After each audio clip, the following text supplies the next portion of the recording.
தமிழரின் இன்றைய முக்கிய செய்திகள்.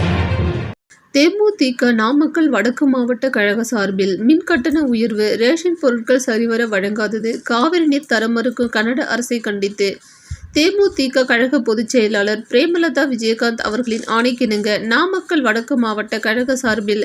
குமாரபாளையம் பஸ் நிலையம் அருகில் மாவட்ட கழக செயலாளர் விஜய் சரவணன் தலைமையில் குமாரபாளையம் நகர செயலாளர் நாராயணசாமி வரவேற்று பேசினார்.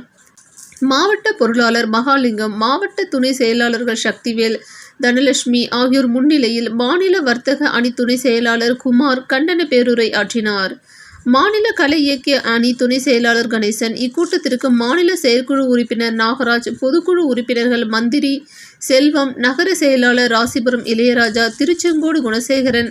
பள்ளிப்பாளையம் வெள்ளியங்கிரி, ஒன்றிய செயலாளர்கள் பள்ளிப்பாளையம் தெற்கு சக்திவேல், வடக்கு மணியண்ணான், திருச்செங்கோடு வடக்கு நாகராஜ், தெற்கு தர்மராஜன், எலச்சிபாளையம் சக்திவேல், நாமகிரிப்பேட்டை தமிழ்ச்செல்வன், பேரூர் கழக செயலாளர் ஆலம்பாளையம் முரளி, மாவட்ட சார்பு அணி கேப்டன் மற்றும் கோபி, பழனிவேல், உதயகுமார், கோபிநாத், இளைஞர் அணி தங்கம்,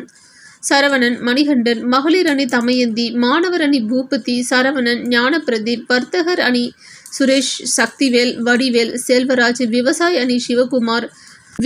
அணி சிவகுமார், கோபாலகிருஷ்ணன், நெசவாளர் அணி ரமேஷ், குமார், முனியப்பன், கணேசன், தங்கவேல், தொண்டரணி செல்வராஜ், பாஸ்கர், விமல்ராஜ், தொழிற்சங்கம் தலைவர் சதீஷ்குமார், பொருளாளர் சம்பத் மற்றும் குமாரபாளையம் நகரம் செல்வம், ராசு, தனபால், கே முருகேஷ், எம் முருகேசன், பள்ளிப்பாளையம் ஒன்றியம் வேலுமணி மற்றும் கழகத்தில் பல்வேறு பதவிகள் வகிக்கும் நிர்வாகிகள், பொதுமக்கள், மகளிர் அணி என 500க்கும் மேற்பட்டவர்கள் கலந்து கொண்டு மாநில அரசை கண்டித்து கண்டன ஆர்ப்பாட்ட கோஷங்கள் எழுப்பினர்.